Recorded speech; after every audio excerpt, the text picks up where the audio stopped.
Chers lecteurs, aujourd'hui, mercredi 28 novembre 2012, à 11 h, M. Didier Reynders, vice-premier ministre belge et ministre des Affaires étrangères, va recevoir une délégation de femmes de la communauté congolaise de Belgique.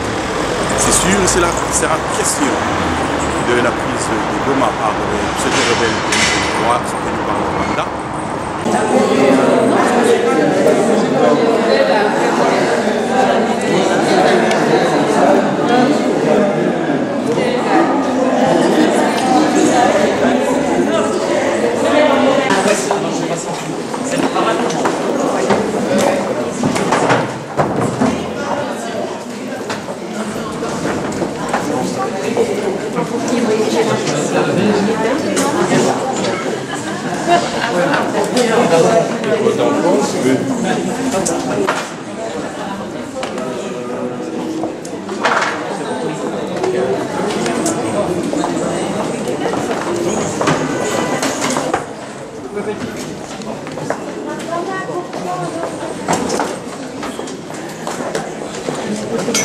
Autour de la table. Je n'ai pas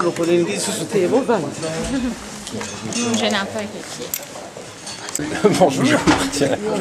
Ah bah voilà, on va mettre une vingtaine de personnes. J'ai vu Charles ici, j'ai fait la pub.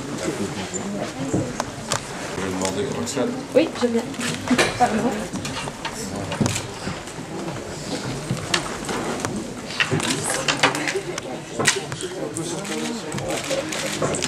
Bien, comme je le disais, bonjour, ravi de vous recevoir à la demande de Gisèle Mandela, effectivement pouvoir vous rencontrer. Vous savez qu'on suit de très près la situation à République démocratique du Congo et en particulier la situation à l'Est, en essayant surtout pour l'instant d'obtenir l'arrêt des violences et si possible l'arrêt de la rébellion qui est en cours, mais en particulier l'arrêt des violences. J'ai été particulièrement sensibilisé à la situation sur place lors d'une visite encore au mois d'août dernier à Bukavu et à Goma, et en particulier à l'hôpital de Panzi. Et malheureusement, j'ai dû constater aussi l'agression qu'a subi le docteur Mukwege, mais rassuré sur ce point-là que l'on a accueilli en Belgique et qu'on essaie d'accompagner, comme ça se dit d'ailleurs pendant cette période, mais en espérant qu'il puisse reprendre à un moment donné ses activités, parce que je sais ce que l'hôpital apporte à beaucoup de femmes qui subissent des violences atroces dans la région. L'espoir, c'est qu'il n'ait plus à développer d'ailleurs sa pratique si on pouvait arrêter ces violences dans le moyen terme quand je vois l'évolution actuelle. Mais la priorité, je disais aujourd'hui, c'est surtout de cesser les violences et de reprendre le dialogue entre les pays voisins, en particulier entre la République démocratique du Congo et le Rwanda. Donc comme la demande était d'abord de venir me rencontrer, moi j'essaie de vous donner la parole, de vous écouter avant tout. Voilà, Monsieur le ministre, cher Didier, je voulais vraiment là, ils font un appel pour la paix durable en RDC. Donc vous le voyez, elles sont toutes en noir aujourd'hui, signe de deuil, parce qu'elles sont en solidarité avec les femmes de l'Est qui subissent des atrocités, et c'est depuis plus de 16 ans. Ça fait 16 ans que les Congolais, en tout cas les femmes congolaises, par rapport aux violences faites aux femmes, interpellent la communauté internationale, mais quelque part, elles ont l'impression qu'elles ne sont pas entendues. Et aujourd'hui, on l'a vu, Goma a été pris par le M23, et elles ont dénoncé ça il y a quelques années, quelques mois, l'avancée de M23 au niveau de Goma, mais bon, finalement, on a l'impression que rien ne s'est fait. Aujourd'hui, ce sont des femmes de différentes associations qui se sont réunies dans une dynamique. Ce n'est pas une association, c'est une dynamique des femmes qui sont levées au lendemain de l'agression des Goma pour dire voilà, nous avons quelque chose à dire, nous voulons aussi voir les autorités pour pouvoir leur dire ce dont nous pensons et comment nous, Congolaises, nous voyons les choses. Aujourd'hui, je voudrais vraiment remercier aujourd'hui les différentes femmes mandataires d'origine congolaise, de différents partis politiques. Aujourd'hui, il n'y a vraiment qu'une seule voix, en tout cas c'est la femme congolaise, la femme d'origine congolaise et d'autres femmes africaines, dont Fatoumata Sidibé, qui vient nous renforcer dans ces combats et dans nos revendications en tant que femmes tout simplement. Donc je voudrais vous remercier pour cela et je vais céder la parole à Madame Lydie Bassila qui en fait, je pourrais dire qui est la coordinatrice un peu de cette dynamique qui va vous parler de ces dont nous avons envie que vous les autorités entendent, que les médias entendent et non pas seulement la voix entre guillemets des belgo-belges ou des personnes qui sont dans des sphères, dans des hautes sphères, qui parlent à notre place. Aujourd'hui, ces femmes ont envie de parler et que personne d'autre ne parle à leur place. Voilà, je cède la parole à Lydie et elle va vous dire.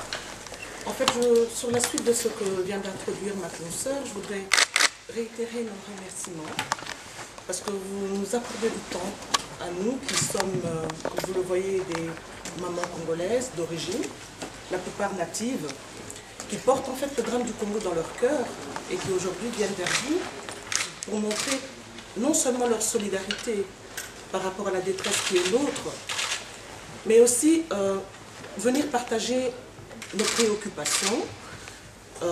En tant que ministre des Affaires étrangères et dans la suite de la crise, vous avez rencontré les forces vives de la nation congolaise, à commencer par le président de la République, le gouvernement, les représentants du corps législatif et aussi la société civile. Et nous sommes une frange de la société civile de l'étranger. En tant que tel, nous venons vous parler non pas comme des experts ou des spécialistes, parce qu'en fait la question congolaise, elle est traitée à tous les niveaux et nous profitons à ce moment pour saluer, et nous avons salué tous les rapports qui ont été produits, tant au niveau international que national aussi, sur la question. C'est-à-dire que les Nations Unies se sont penchées sur le cas du Congo, ils ont commandé des travaux, on a produit des rapports, dont celui qui a le plus ému la communauté internationale fut le rapport Mapping, sur les atrocités que connaissent les populations de l'Est. Et dans ces rapports-là, nous pouvons dire que pour la première fois, le drame congolais a été mis sur la place du monde. On a finalement pu entendre les causes. Mais pas seulement les causes, on a tenté d'identifier les responsables, à la fois les commanditaires, je dirais les hommes de paille, les exécutants de terrain. On a pu voir aussi le drame, le massacre, la tragédie que vivent les populations. Celles qui sont mortes ne parleront plus, mais celles qui nous émeuvent encore plus, ce sont celles qui sont déplacées. Et avec ça, tous des projets de vie qui partent. On a vu dans ce rapport 600 pages et plus des violations qui ont été faites sur les droits humains. Ça a porté sur toutes les catégories des personnes. Et ça a aussi relevé une chose, c'est le viol des femmes comme arme de guerre, qui a été mis en avant, qui a été dénoncé. Et par la suite, comme je dirais, ce rapport est là, il est là. À la suite de celui-là, mais ce n'est pas à la suite, ceux qui ont précédé, il y avait d'autres rapports. Je voudrais mettre en exergue le rapport qui était produit sur l'exploitation illégale des ressources. On a tendance à parler des ressources minières, mais nous avons des ressources qui sont même premières. Dans ce cas-ci, c'est la terre et l'eau, qui vient en sus des minéraux. Et le rapport national qui était celui de demander effectivement au gouvernement de soutenir le secteur minier, qui allait donner l'opportunité au Congo de mobiliser des ressources pour lancer finalement sa politique de développement. Donc tous ces rapports, moi je veux mettre en parallèle, je veux dire ceci. Nous sommes devant un cas où les constats sont faits, les rapports sont établis, et ces rapports ont été établis pourquoi? Pour établir la légitimité de l'action internationale. Nous sommes comme si nous étions au tribunal, où les parties adverses viennent, chacun donne ses griefs, et on demande au juge aujourd'hui de donner sa décision. Il dit, moi je vais la motiver que sur les travaux d'instruction. Les travaux d'instruction sont faits, il y a des rapports. Nous attendons le réquisitoire, le grand réquisitoire qui va emporter la motivation du juge. Et c'est là où nous, population congolaise, nous restons ébahis. Ce réquisitoire, nous ne l'avons pas. Le réquisitoire qui établirait clairement, mais clairement, les causes de cette guerre en disant ce n'est pas une guerre ethno-ethnique, comme on l'avait pensé au départ. C'est une guerre instrumentalisée, sous instigation, pour des causes beaucoup plus... Et nous sommes l'enjeu vitaux des intérêts mondiaux. Et à ce niveau-là, les solutions devraient être à la hauteur des causes. Mais nous voyons que non. La population congolaise, par rapport à ça, s'est exprimée. Je ne reviendrai pas sur la parenthèse des élections. Je vous dis déjà, nous ne sommes pas venus pour nous plaindre de la mégestion qui est au Congo. Non. Nous avons les autorités vers lesquelles nous allons poser le problème.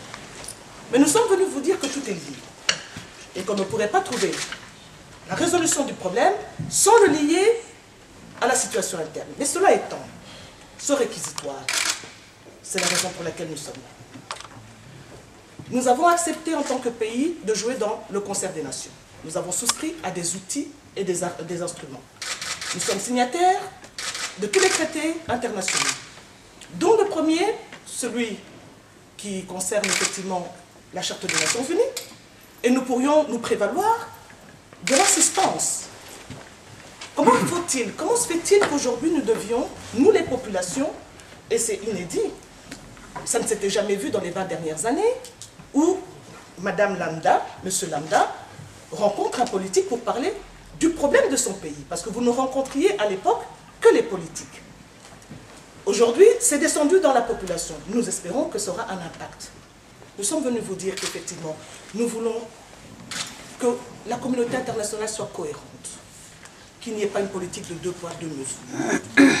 Nous n'allons pas faire ce qu'on appelle la comparaison des misères et tout ce qui se passe pour le moment. C'est vrai que le monde est en feu.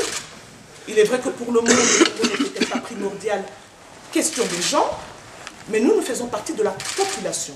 Nous ne sommes pas venus défendre un gouvernement, nous sommes venus défendre la population qui est en droit de vivre paisiblement sur son terrain et de pouvoir avoir un destin. Pour le moment, il est funeste.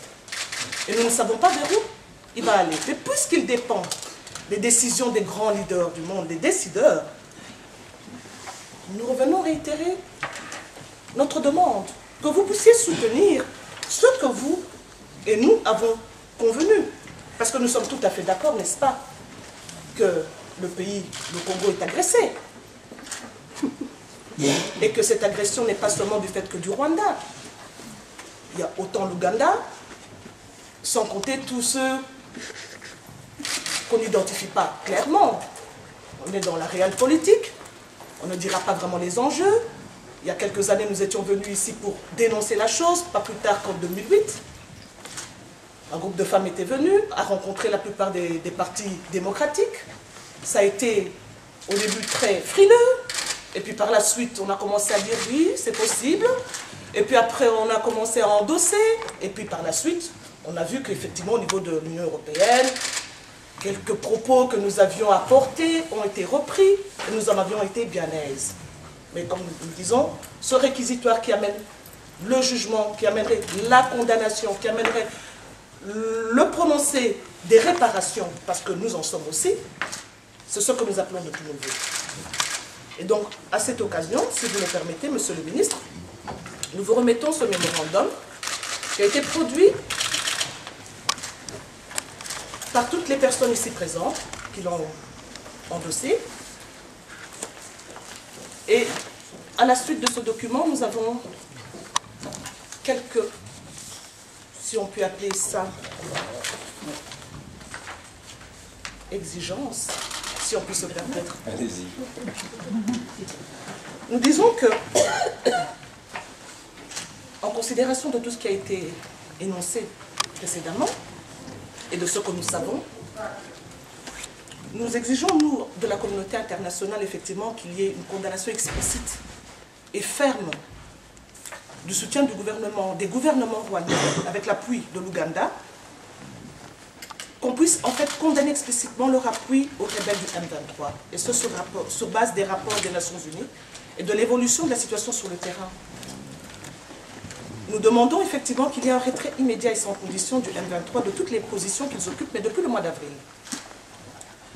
Qu'il y ait une poursuite devant les juridictions internationales du régime rwandais de tous les acteurs impliqués dans les massacres des populations civiles et les graves violations des droits humains qui ont été perpétrées à l'est du Congo. Et qu'il y ait l'imposition de l'embargo sur l'importation des armes par le gouvernement rwandais. Qu'il y ait une interdiction du recel et de l'exportation par le Rwanda des minéraux, on dirait pillés, mais en tout cas passés de manière et d'autre vers le Rwanda. Et qu'en plus, et c'est pas... Bon, le dernier point, c'est la requalification du mandat de la MONUSCO en force d'intervention. Je pense que si on y arrivait, ça changerait quelque peu la face de l'histoire, si on y arrivait. Parce que tout ce que nous demandons ici, Si on en avait tenu compte, je ne doute pas, nous aurions pu épargner des milliers de vies. Je vous remercie. Merci. En compléter, tout à l'heure, ma sœur Lydie a parlé donc des poursuites au niveau international. Il est important que les pays, les auteurs qui sont impliqués dans les atrocités au Congo soient non seulement poursuivis, mais qu'il y ait reconnaissance des préjudices et des réparations. On ne parle pas assez, la population congolaise est meurtrie et ce qui se passe sur notre sol doit être réparé. Je voudrais aussi ajouter un autre point ici, ça concerne un peu le langage de l'Union européenne tel qu'il a été utilisé dans les conclusions. Je pense que au niveau de l'Union européenne, on devrait avoir un langage un peu plus soutenu, un peu plus courageux, un peu plus osé, parce qu'on fait référence au soutien extérieur dont bénéficie le M23, en l'occurrence ici le Rwanda et l'Ouganda, mais ils ne sont pas explicitement cités et comme responsables repris dans le conflit de la RDC. On a un peu tendance à scinder les choses et comme l'a dit si bien Lydie tout à l'heure, il est important qu'on ait une vue globale de la situation et qu'on recherche une solution globale, qu'on puisse citer le chat par son nom et qu'on puisse poursuivre. Parce qu'il est question de vie et de vie humaine. Merci.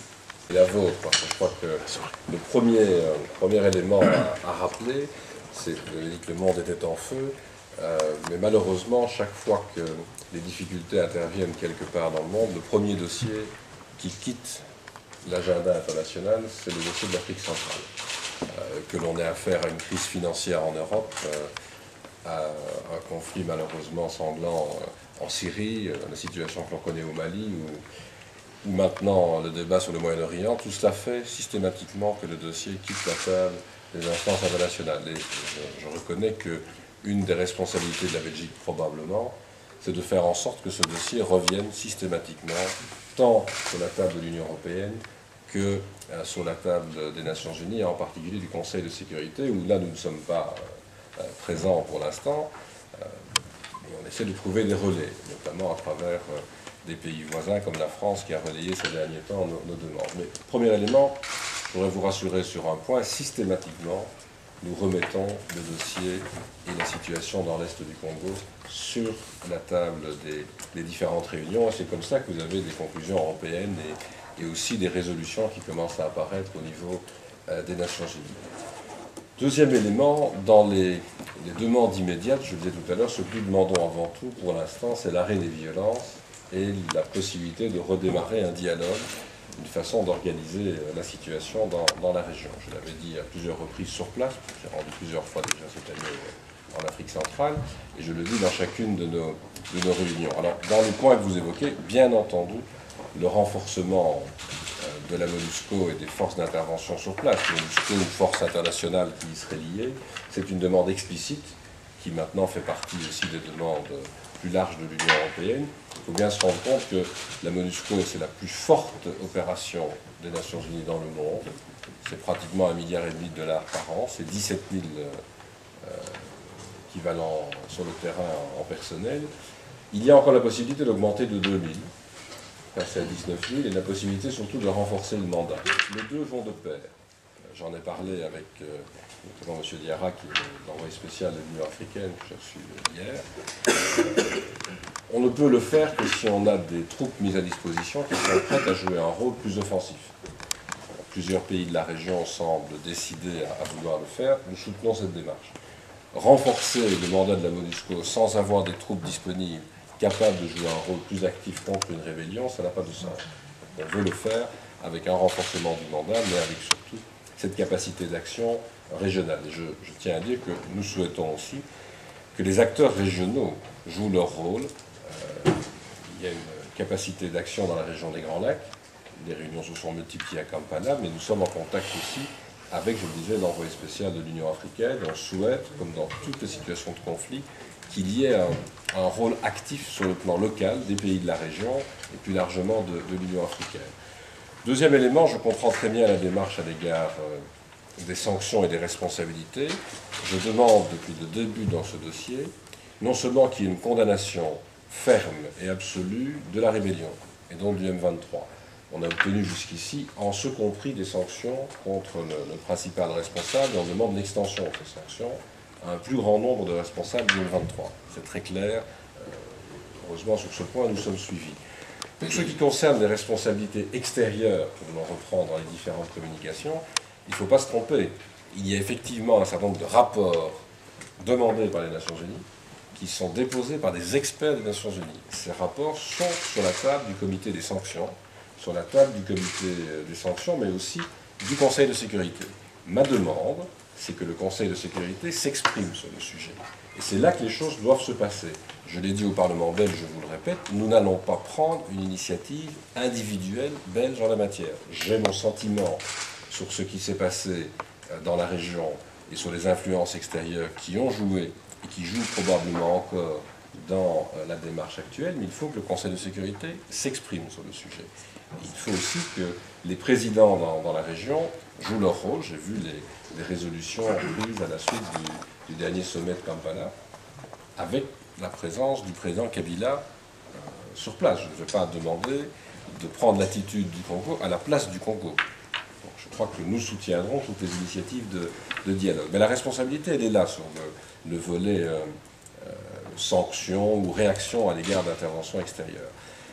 Sur le fond, il ne faut pas se tromper. Ce que nous allons répéter régulièrement, si l'on veut qu'on ne se retrouve pas dans quelques années avec un autre mouvement de rébellion, ce que l'on souhaiterait, c'est deux choses. D'abord, que l'on puisse calmer la situation actuelle, mais enfin démarrer un dialogue sur les problèmes de fond qui se posent dans l'Est du Congo et dans la région. Les problèmes de fond sont les problèmes de réfugiés, de populations déplacées.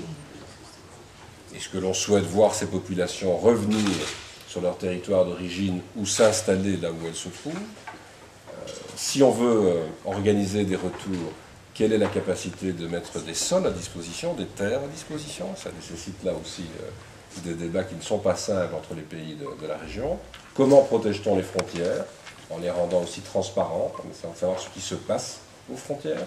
Et qu'on a relancé le mécanisme de vérification pour tenter d'appréhender cette problématique. Et puis, bien entendu, qu'un des problèmes, c'est un problème de ressources naturelles, et de voir comment on peut parfois en commun, lorsqu'elles sont à la frontière, gérer des ressources naturelles, mais surtout respecter l'intégrité du territoire congolais et une organisation saine de la gestion des ressources. Pour utiliser la formule que j'ai déjà utilisée à d'autres endroits, on a un peu le sentiment parfois que l'Est du Congo est une sorte de bijouterie à ciel ouvert. Et tant que chacun viendra servir comme il l'entend, on n'aura pas de solution durable dans la région. Parce qu'au-delà du M23, je ne vous cache pas, vous parliez d'exploitation d'autres ressources naturelles, nous sommes notamment sensibilisés à la situation du parc des Virunga, parce que la Belgique a toujours joué un rôle actif. Il y a aujourd'hui toute une série d'autres groupes armés qui ont repris malheureusement leur activité et qui sévissent avec des violences très graves.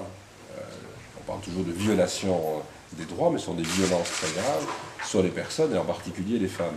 Si on veut régler cette situation, il faut reprendre la voie d'un dialogue. Alors, j'espère que le dialogue reviendra entre les pays voisins, Congo et Rwanda pour commencer, mais également l'Ouganda, mais plus largement, avec l'Union africaine, on va pouvoir relancer, je le disais, un débat sur l'ensemble des problèmes que je viens d'évoquer. À court terme, ce que nous allons encore faire dès demain, j'ai de nouveau une réunion des affaires étrangères européens demain, c'est reparler du dossier et faire en sorte qu'il progresse au niveau du Conseil de sécurité des Nations Unies. Mais je crois que la voix que vous faites entendre, c'est une voix que j'ai entendue au Congo également, à travers des organisations de la société civile, à travers les victimes que j'ai rencontrées sur place, parce que j'étais à Bukavu et à Goma, j'ai eu l'occasion de voir la situation à Goma, et c'est une voix que j'essaye de relayer. Parfois c'est très compliqué, j'essaye de le faire parfois en présence des présidents Kabila et Kagame. On doit peut-être constater, il ne reste pas toujours jusqu'au bout, mais bon, on essaie malgré tout de s'exprimer, y compris devant eux. C'est parfois compliqué de dire les vérités et d'avoir une présence jusqu'au bout. C'est ce qui s'est passé à New York. Enfin, il semble que c'était pour d'autres raisons. Donc nous allons tenter de reprendre le dialogue. Mais voilà, je crois vraiment que vous avez raison de soulever de manière systématique la situation. Je crains que vous devrez revenir tous les 3 ans, ou tous les 4 ans, ou tous les 5 ans, si on ne s'attaque pas au problème de fond. Si on n'ose pas, à un moment donné, ouvrir un dialogue sur les réalités qui sont liées à ce que je viens d'évoquer, et c'est vrai en particulier aux ressources qui se trouvent dans l'Est du Congo, et dont on devrait pouvoir dire qu'elles peuvent être exploitées, bien entendu, en ce compris par des sociétés venant de pays voisins, si on respecte l'intégrité du territoire et si on le fait en toute transparence. Alors je vais terminer en vous disant que nous avons pris, avec d'autres partenaires au niveau des Nations Unies, une initiative sur la transparence en matière de gestion des ressources, pas seulement minières, des ressources en général. Je crois que c'est un thème que l'on va devoir développer de plus en plus. Tant que l'on n'arrivera pas à une transparence au moins plus forte qu'aujourd'hui de la manière dont sont gérées par toute une série d'acteurs des ressources naturelles en Afrique centrale, on ne sortira pas des difficultés. Alors voilà ce que nous portons comme message. Je sais, je l'ai entendu sur place, qu'on a parfois le sentiment que rien ne bouge ou que rien n'est fait. Je pense que je suis arrivé dans cette maison il y a un peu moins d'1 an.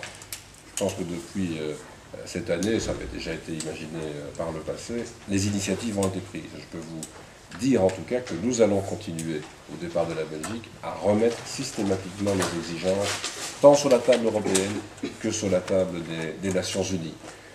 Maintenant, vous l'avez dit, il faut une attitude responsable, cohérente de la communauté internationale. Déjà, pour avoir une attitude cohérente, et je les en remercie, de l'Union européenne, ça n'est pas simple. À 27 et bientôt à 28.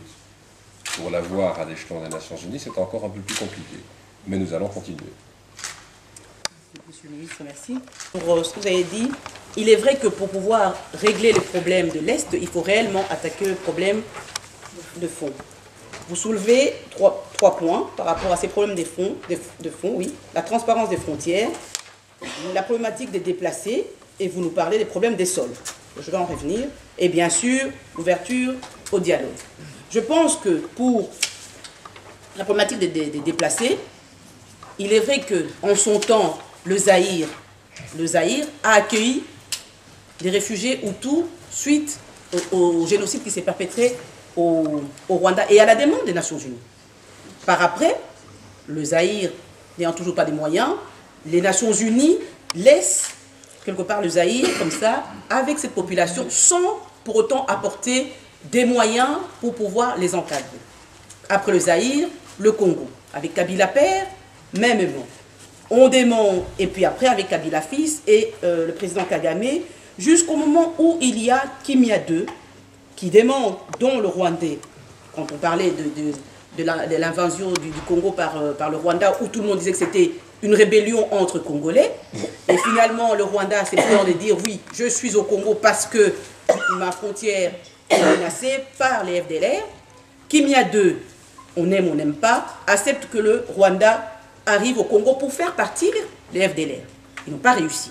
Est-ce qu'aujourd'hui, c'est la faute du Congo? Est-ce qu'aujourd'hui, il faut nécessairement, au nom de l'échec du Rwanda, demander à ce que le Congo puisse maintenant subir des exactions et parler de problèmes des sols? C'est quoi ces problèmes des sols? Est-ce qu'il faudra laisser une partie du sol congolais aux Rwandais, ou alors il faudra demander aux Rwandais, ceux qui veulent rentrer chez eux, puissent rentrer et garantir le droit de l'homme, le respect des droits de l'homme par rapport à ces personnes, fussent-ils des génocidaires, mais je pense qu'il faudrait mettre en place des voies et moyens pour pouvoir canaliser cela et ne pas arriver à des dérives de violence ou de meurtres organisés.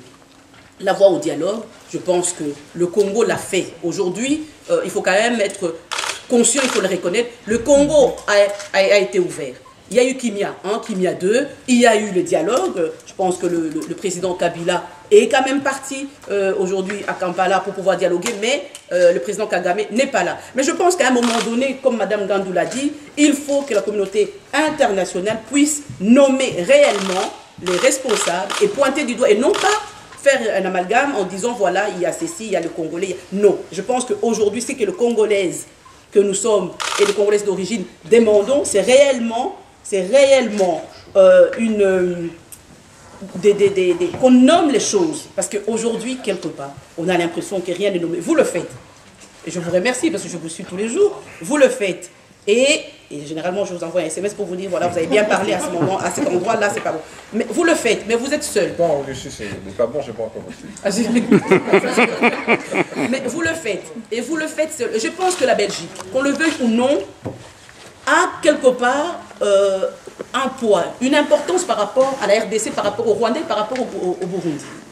Qu'on le veuille ou non, on vous écoute.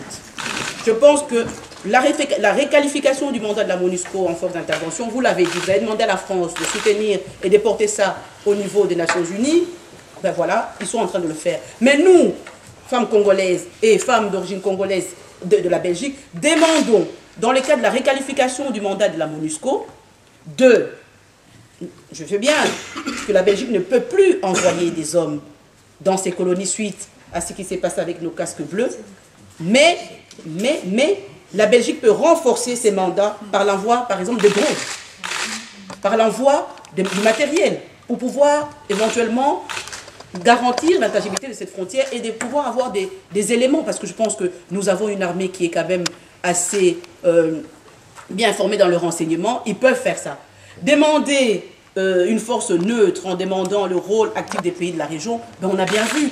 Les mêmes pays de la région à qui on demande le dialogue et le renforcement de la force neutre, ils sont impliqués. Alors expliquez-moi comment est-ce que ces mêmes pays vont pouvoir faire quelque chose avec ça. Donc voilà. Donc, concrètement, on va pas tenter de tenir ici le débat du Conseil de sécurité. Nous soulevons les points. Le volet renforcement de la MONUSCO en partenariat avec les pays de la région et avec l'Union africaine. C'est pour ça que j'ai tenu à recevoir, je vois régulièrement les responsables de la région des Grands Lacs, mais aussi le représentant maintenant de l'Union africaine, puisqu'il y a un envoyé spécial de l'Union africaine dans le dossier, M. Diarra. Dans ce contexte-là, ce que l'on évoque, c'est une participation à une force neutre des pays de la région, mais si c'est ça l'inquiétude, je rassure, on ne demande pas de troupes au Rwanda ou à l'Ouganda. Quand on dit les pays de la région, il y a d'autres pays qui ont été sensibilisés à la démarche. C'est une première chose. La deuxième chose, pour ce qui concerne la Belgique, nous allons continuer à défendre la même position, mais nous allons continuer aussi à aider. Et je tiens quand même à préciser, on va faire le procès de ce qui se passe au Congo, il y a aussi une très grande responsabilité en République démocratique du Congo concernant l'organisation des forces de sécurité.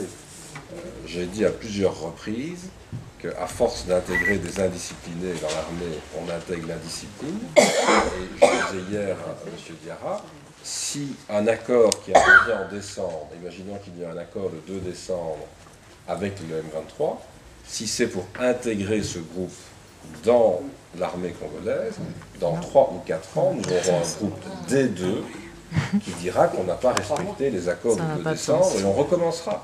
Et donc, nous allons évidemment appuyer tout ce qui se fait en termes de dialogue, mais en rendant attentif à cela, d'éviter de reproduire les mêmes erreurs. Mais il y a une responsabilité très claire aussi des autorités du Congo dans la façon dont le dialogue va s'organiser. Je ne peux pas le faire à la place des autorités congolaises, et surtout dans la façon de mettre en place une vraie ligne de commandement, une vraie structure dans les forces armées. C'est un vrai débat.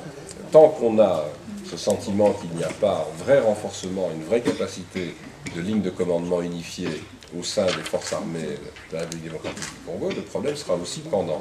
Mais ça n'est pas le problème du jour. Le problème du jour, c'est d'arrêter une rébellion.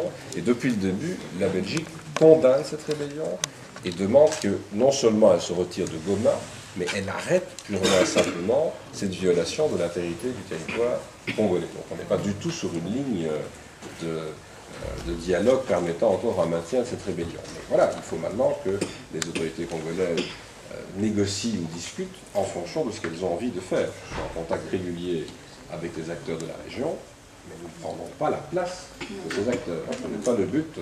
J'ai bien compris le lapsus tout à l'heure. Nous allons intervenir, mais pas dans nos colonies. Les anciennes peut-être. Oui. On a toujours respecté, et je tiens à le respecter, non seulement l'intégrité du territoire, mais l'autorité des responsables congolais sur leur propre territoire et leur propre population. Voilà, je voudrais en tout cas vous remercier de votre présence. Je ne savais pas que nous serions aussi nombreux, mais enfin la salle permet de vous recevoir. Je vais aussi transmettre les demandes qui sont les vôtres d'avoir des contacts, si j'ai bien compris, à d'autres niveaux, autant du côté français du côté de l'Union européenne. On va faire passer le message. De toute façon, demain, je serai de nouveau en réunion avec mes collègues européens et avec Madame Ashton en charge de la représentation de l'Union. J'espère simplement qu'on aura l'occasion de se revoir dans les mois ou, si possible, pas les années à venir, pour constater que vous avez repris d'autres couleurs et que le drame s'est arrêté dans l'Est du Congo. Je suis toujours ravi de vous voir en noir. Je serais ravi aussi de vous voir avec d'autres couleurs habituelles que vous portez aussi très souvent.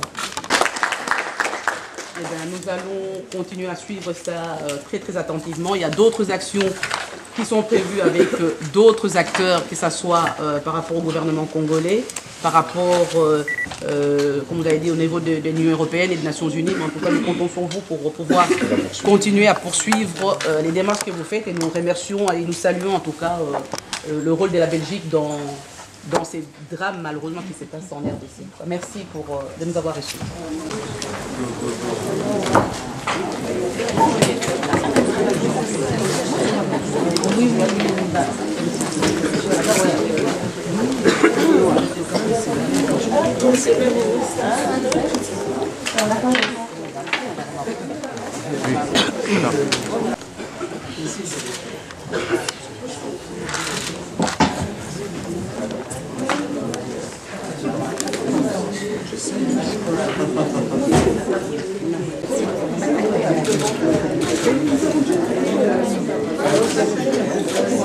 Bonjour. Et donc on se retrouve ici au ministère des Affaires étrangères. Dites-nous un peu en 2-3 mots sur votre rencontre avec les femmes d'origine congolaise. D'abord, je suis heureux qu'il y ait une mobilisation, notamment des femmes, dans ce dossier de l'Est du Congo, parce que les femmes sont probablement les principales victimes aujourd'hui de ce qui se passe. La violence a repris depuis des mois, avec une violence atroce, particulièrement à l'égard des femmes. On parle de viol, mais on parle aussi de mutilation. J'ai eu l'occasion de me rendre à Bukavu, de me rendre à Goma et de voir la situation sur place, de rencontrer des victimes. Donc c'est une chose importante que les femmes s'expriment et montrent quelle est aujourd'hui la douleur d'une population dans l'Est du Congo. Au-delà de cela, la Belgique, vous le savez, porte un message très fort pour demander d'abord l'arrêt de ces violences, mais surtout pour tenter de redémarrer un dialogue qui permette d'aller au fond des problèmes que vit aujourd'hui l'Est du Congo depuis de très nombreuses années. Si l'on ne va pas au fond des choses sur les problèmes de réfugiés, de frontières, d'exploitation des ressources naturelles, on verra revivre régulièrement, tous les 3 ans, tous les 5 ans, ce genre de violence, ce genre de rébellion. Alors nous tentons de mobiliser, tant sur le plan européen qu'au Conseil de sécurité, aux Nations Unies, sur le sujet. Et je peux rassurer, la Belgique va continuer à agir dans ce sens. Monsieur Didier, merci beaucoup. Monsieur Didier, Cheikh Fita News. Aujourd'hui, 28 novembre, ça fait 1 an jour pour jour qu'il y a eu des élections au Congo. Le docteur Mukwege, lors de sa conférence de presse au Parlement européen, avait dit qu'il faut combattre le mal par la racine. Ne pensez-vous pas que les élections chahutées ont été quelque peu aussi à la racine de ce qui nous arrive aujourd'hui ? Je crois que nous avons eu l'occasion de nous exprimer à la suite des élections sur la situation et sur la manière dont la compilation des résultats s'était malheureusement très mal déroulée. Mais aujourd'hui, nous n'en sommes plus là.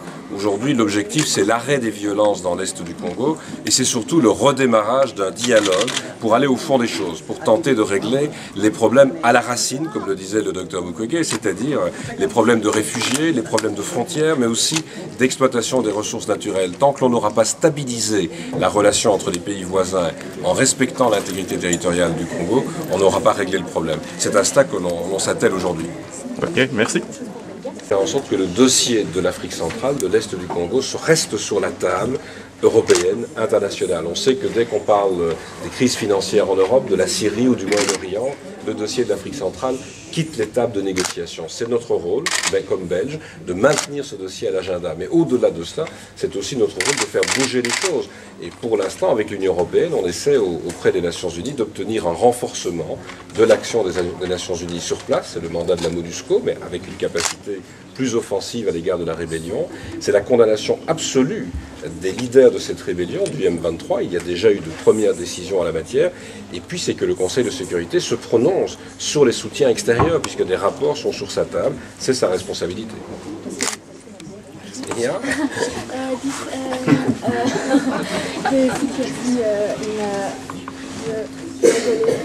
toi, tu vas aller. Mais parce que je vais à la pharmacie. Il y a la programme là-haut.